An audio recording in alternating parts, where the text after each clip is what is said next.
Uruguay no es un país demasiado extenso en territorio, por eso, algunas mejor y otras no tanto, las rutas nacionales nos permiten acceder prácticamente a todas las localidades. Pero hay excepciones, como la región que forma parte de este informe. Nuestro destino final, un castillo, una construcción de siglos pasados que forma parte del patrimonio cultural de nuestro país. Una obra imponente que, según nos contaron, está prácticamente perdida en el medio del campo. La construcción se encuentra en el departamento de Paysandú, muy cerca de los límites con Río Negro y Tacuarembó.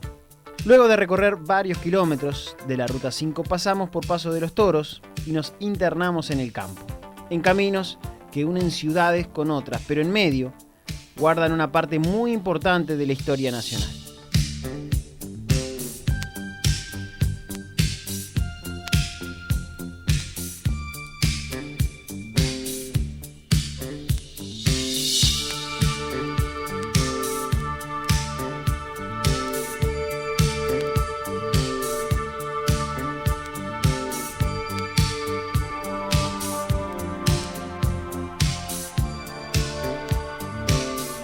A esta altura no tenemos dudas que el Uruguay era uno con los trenes y otro sin ellos. Un claro ejemplo es la cantidad de estaciones de ferrocarril que hay abandonadas, como la estación Francia. Aquí, hace algunas décadas, vivía mucha gente en torno a una de las tantas paradas del tren. A su alrededor, la muestra de lo que fueron tiempos productivos de la campaña. Construcciones familiares que albergaban a muchos peones con sus familias, en torno a estos trabajos rurales que aquí se desempeñaban. Las taperas de lo que fueron grandes galpones de trabajo nos permiten imaginar lo que sería este sitio en plena zafra laboral.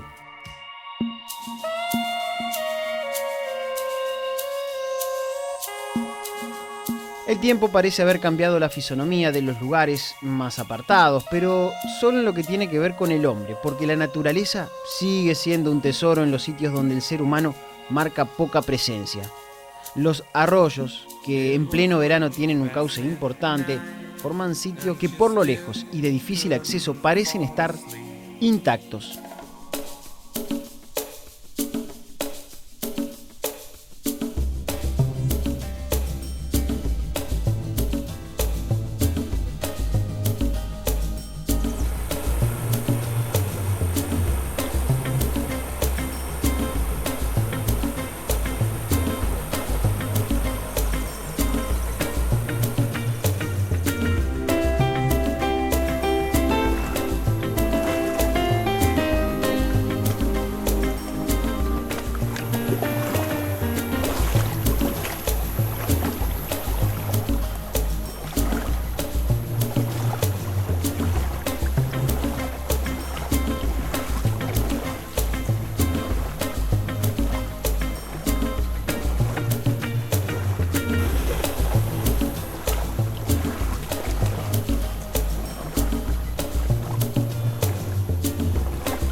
Es espectacular el microclima que se genera en estas bóvedas naturales que forman los montes espesos y muy cerrados. La vegetación va recubriendo prácticamente el cauce de los arroyos, generando un espacio natural donde la temperatura del agua en verano alcanza niveles en el termómetro que nos sorprenden y es lo más parecido que hemos encontrado a las aguas termales.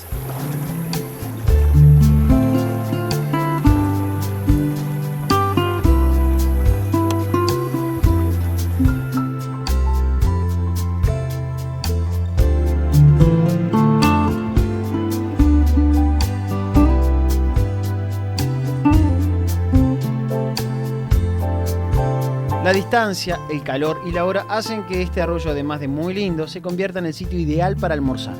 Si bien este equipo estaba dispuesto a conseguir alimento en el propio lugar, la pesca es un arte que demanda tiempo y paciencia. Y como no llevamos mucho de ninguna de las dos cosas, los peces no tuvieron mayores inconvenientes con nosotros.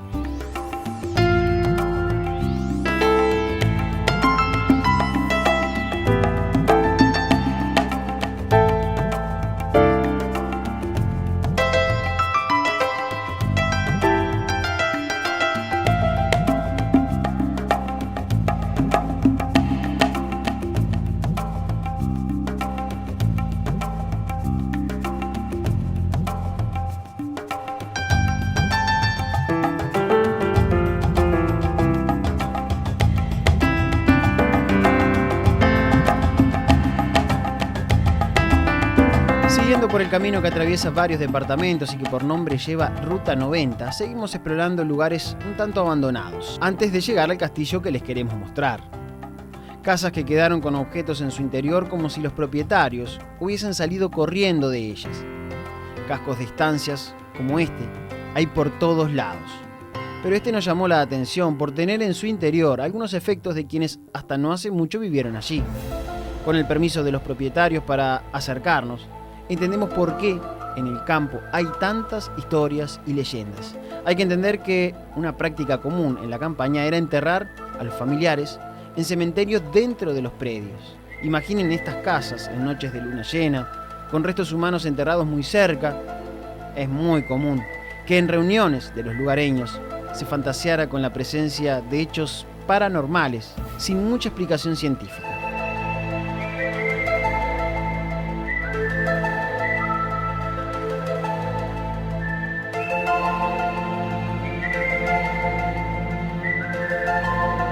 En esta casa vivió un estanciero de Tacuarembó que guardaba sus riquezas en un cofre. Las nuevas generaciones de esa familia emigraron hacia la ciudad y aunque muchos de ellos hayan crecido allí, hoy sus vidas están a unos cuantos kilómetros de aquí.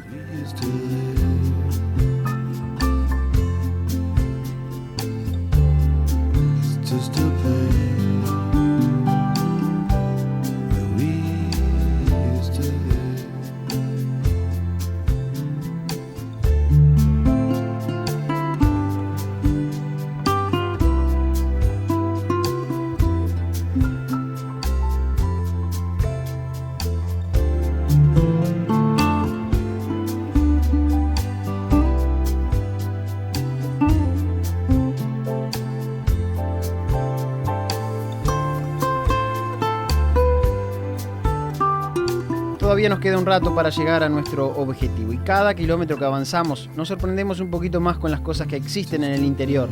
No están debidamente difundidas. Por ejemplo, aquí, en la localidad de Tres Árboles, de un cruce con pocas casas, una escuela semi-abandonada y poco más, encontramos un cartel que nos indica que esta era la ruta de los primeros habitantes de estas tierras, los charrúas. Datos históricos precisos permitieron a los historiadores establecer que por aquí caminaban los indígenas con sus familias. La capilla cerrada, pero en buenas condiciones por fuera, es una especie de mojón en el camino. Ahora sabemos que estamos muy cerca del pueblo Morató, donde se encuentra el castillo que vinimos a buscar.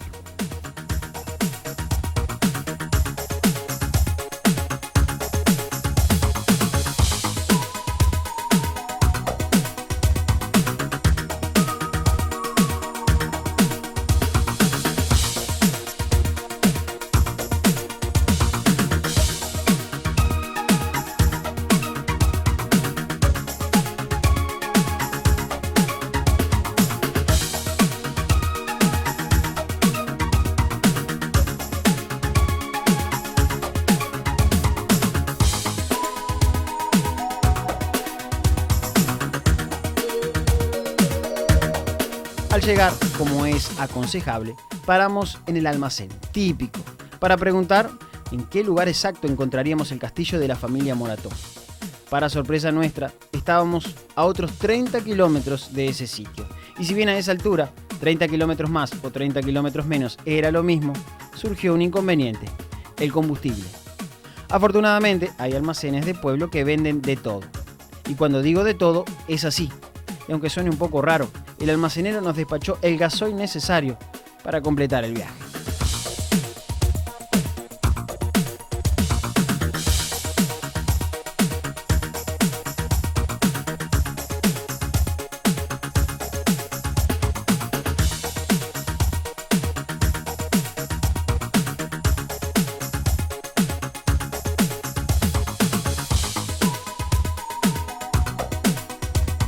Ahora que sabemos que no tendremos que hacer dedo en un camino en el que durante 70 kilómetros no cruzamos ningún vehículo, continuamos tranquilos. Y después de un largo viaje, tendríamos nuestra recompensa. Llegar por fin al Castillo Morató, la estancia del Buen Retiro.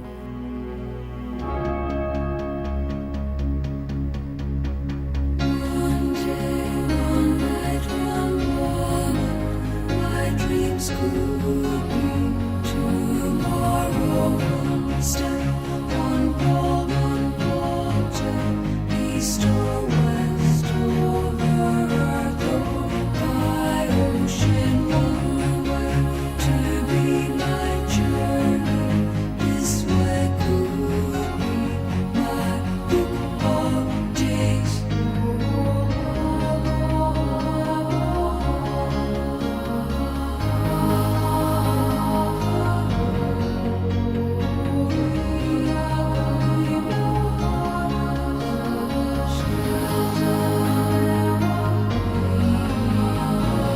Esta obra imponente fue construida a principios del siglo XIX y es una de las primeras construcciones de la región.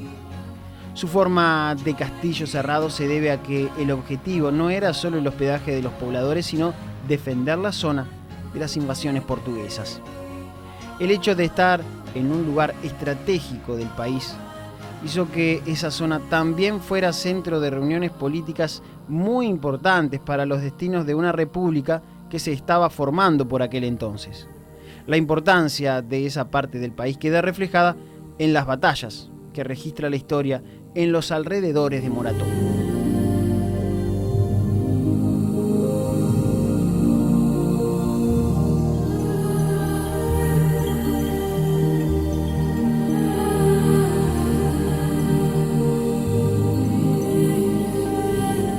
La arquitectura es un valor que tienen los países sudamericanos cuando de piezas históricas hablamos. Este casco es mucho más que una simple estancia.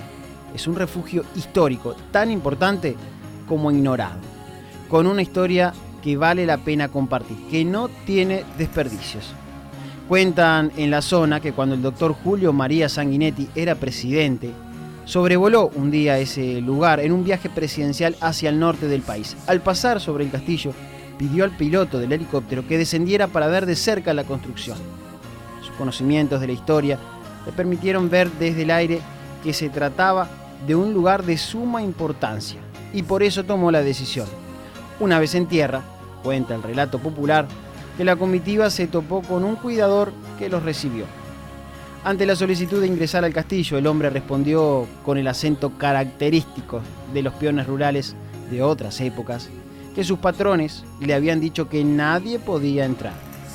El nadie puede pasar, dicho con voz gruesa, no fue impedimento para que los integrantes de la comitiva explicaran que el hombre que había bajado del cielo en un aparato con aspas era el presidente de la República. A lo que el peón respondió: a mí me dijeron que nadie podía pasar, y nadie es nadie.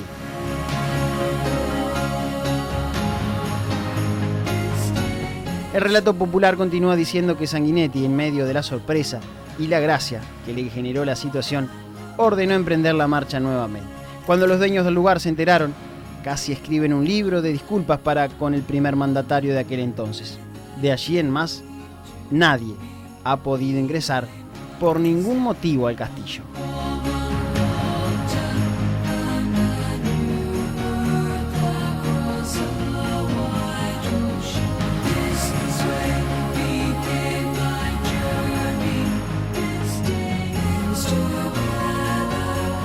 El lugar es importante en sí mismo, pero también para la zona, ya que quien ordenó hacer este castillo donó las tierras para que posteriormente se construyera el pueblo que lleva el mismo nombre. Hablando del siglo XX, la construcción fue muy importante para la economía del país, por la intensa actividad agropecuaria que durante casi un siglo se desarrolló en esos campos.